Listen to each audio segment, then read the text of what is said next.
জি ভাইজান, আপনাদের কয়েকটা জিজ্ঞাসা।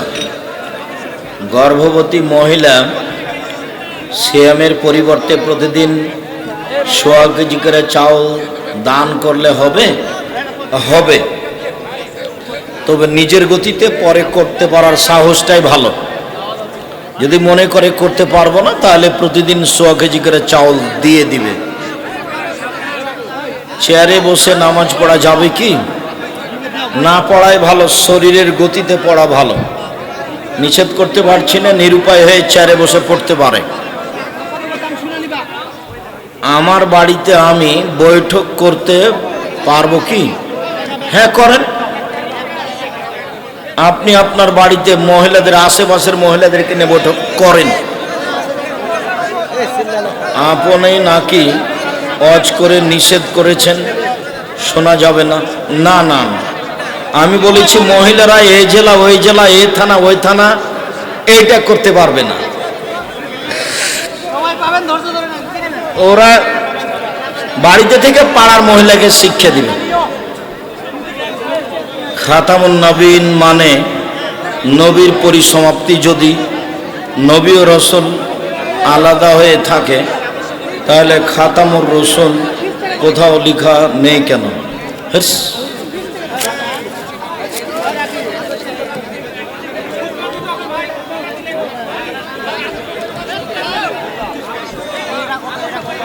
কি আছে এটা?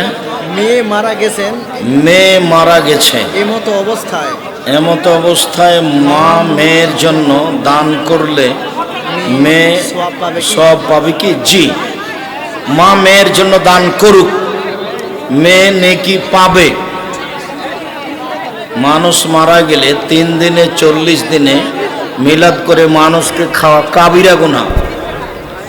মানুষকে আমভাবে মানুষ মারা গেলে 3 দিনে 40 দিনে যে কোনো দিনে খাওয়ানো কাবিরা গুনাহ, শিরক, মহাপাপ, বিদআত।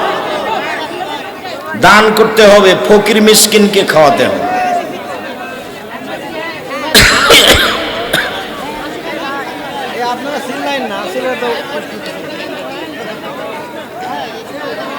হুজুর, আমি ফরজ হজ করছি, আমার বোনের স্বামী নেই, তারা অনেক গরিব।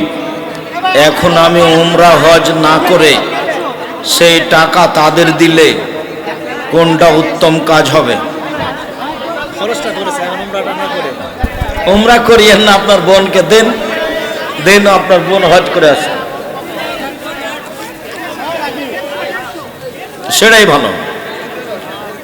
গত রমজানে হঠাৎ অসুস্থ হওয়ার কারণে আমার নানি 17টা সিয়াম পালন করতে পারেনি। এখন করণীয় কি? তোমার নানি এখন করুক, যদি না পারে তাহলে 17 কেজি চাউল 17 জন ফকিরকে দিয়ে দিবে। গত বছরেরটা একদিন সমান 100 কেজি তোমার নানির পক্ষ থেকে দিয়ে দিতে বলো ফকিরকে। হুজুর, দয়া করে আমার প্রশ্নের উত্তরটা দিবেন। আমরা 10 ভাই বোন, ভালোই করেছো, এটাই তো আমি চাই। বাবার সম্পত্তি সঠিক ভাগেই ভাগ হয়েছে, কিন্তু মায়ের সম্পত্তি যখন যেই সন্তানের বিপদ হয়, তখন সেই সন্তানদের কাউকে 1 বিঘা, কাউকে 5 কাঠা, বা কাউকে 3 কাঠা, কাউকে 3 কাঠা এভাবে দিয়েছেন, কিন্তু 3 সন্তানকে কিছুই দিতে পারেননি। এখন মায়ের একটি পুকুর ছাড়া কোনো জমি নেই। তোমার মায়ের এগুলো ভুল হয়েছে, যা জমি দিয়েছে সব ফেরত নিতে হবে, দিয়ে আবার সব অংশ হারে ভাগ করতে হবে, পুকুর সহ সব ফেরত নিতে হবে। আমরা তরুণ প্রজন্ম ইল্লাল্লাহ জিকির নিয়ে দ্বিধায় আছি।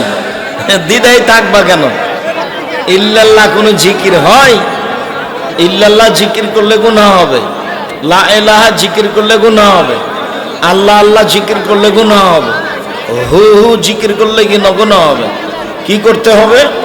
লা ইলাহা ইল্লাল্লাহ, তাহলে জিকির হলো। বাকি যেভাবে বলুক বিদআত হবে হারাম।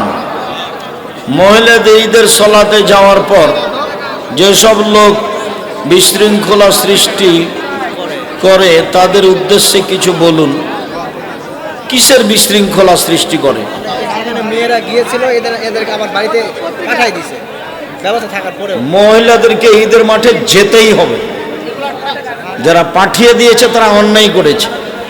ওগুলো হলো বোকা মাতাব্বর, ধর্ম বুঝো না। মহিলারা একবারে মাঠে গিয়ে সলাত আদায় করে, রাস্তায়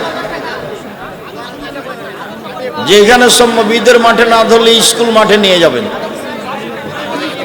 মহিলারা ঈদের মাঠে যেতে বাধ্য, যাবেই। বিশৃঙ্খলা কেউ ঘটাতে পাবেন না। মহিলাদের মসজিদে সলাতের বিধান কি? 5 ওয়াক্ত সলাত বাড়িতে ভালো, জুমার দিন মসজিদে যাওয়া ভালো, ঈদের মাঠে যেতে বাধ্য। মহিলাদের 5 ওয়াক্ত সলাত বাড়িতে ভালো, জুমা মসজিদে যেতে পারে, তবে 5 ওয়াক্ত সলাত বাড়িতেই ভালো। একাধিক সহিহ হাদিস। জুমার দিন মসজিদে যাওয়া ভালো, ঈদের দিন যেতে বাধ্য, যেতেই হবে। কোথাও নামাজ হবে না তাদের। স্বামীর মৃত্যুর পর জোর করে গয়না খুললে কি ধরনের পাপ হয়? জোর করে গয়না খুললে কুসংস্কার, কাবিরা গুনাহ হয়। গয়না পরেই থাক, খুলতে পাবে না। 4 মাস 10 দিন নতুন গয়না পরতে পাবে না। নতুন গয়না, নতুন শাড়ি। মসজিদের উন্নয়ন কল্পে টাকা সংগ্রহ করে সেই টাকা দিয়ে মানুষকে খাওয়ানো জায়েজ হবে? জি না, ওটা করা হবে না, সাবধান। আর সবাই বই পুস্তক নিয়ে যাবেন, অন্তত আল ইতিসাম পত্রিকা। আমার দিনী বোনেরা সব গেলেন না, 2-1টা বই নিয়ে গেলেন, খালি আসা যাওয়াই সার। আব্দুর রাহিব, যে আপনি আমাদের কঠিনভাবে বললেন, যাই বলি আপনি আমার দিনী বোন বই পুস্তক নিয়ে যাবেন। এমন কিছু আমলের কথা বলেন যেটা করলে মৃত্যু যন্ত্রণা লাঘব হবে।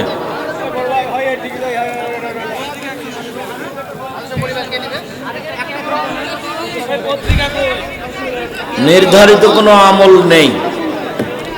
মোমেন হয়ে মরতে পারলেই মৃত্যু যন্ত্রণা হালকা হবে,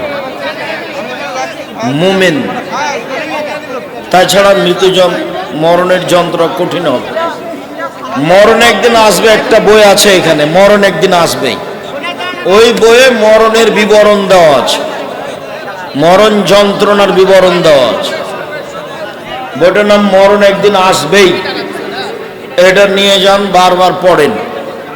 আমাদের চাঁপাইনবাবগঞ্জ দেবীনগর হাই স্কুলের মাস্টার একদিন বলছেন যে আব্দুর রাজ্জাক, মরণ আসবে এটা তো কমন কথা, এ নামে বই লিখে কি হবে? তারপরে আমি বললাম পড়েন আপনি। আর একদিন দেখা হয়েছে, বলছে তোমার বইটা আমি 10 বার পড়েছি, 10 বার। আমার জীবনে বই পড়ে যে স্বাদ একটা লাগে, এরকম স্বাদ আমি অন্য কোনো বইয়ে পাইনি। এই বইটা আমি তোমার ব্যাগে করে নিয়ে ঘুরে বেড়াই। মরণ একদিন আসবেই।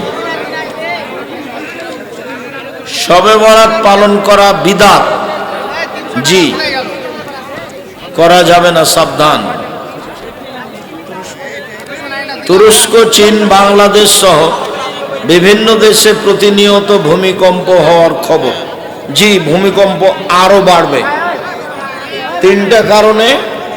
এটা হলো নেশাদার দ্রব্য, বিড়ি, তামাক, জর্দা, সিগারেট। একটা হলো মেয়েদের নাচ, ড্যান্স, গান বাজনা, আর একটা হলো বাদ্যযন্ত্র। এই 3টা যেখানে যত বেশি হবে সেখানে ভূমিকম্প তত বেশি হবে।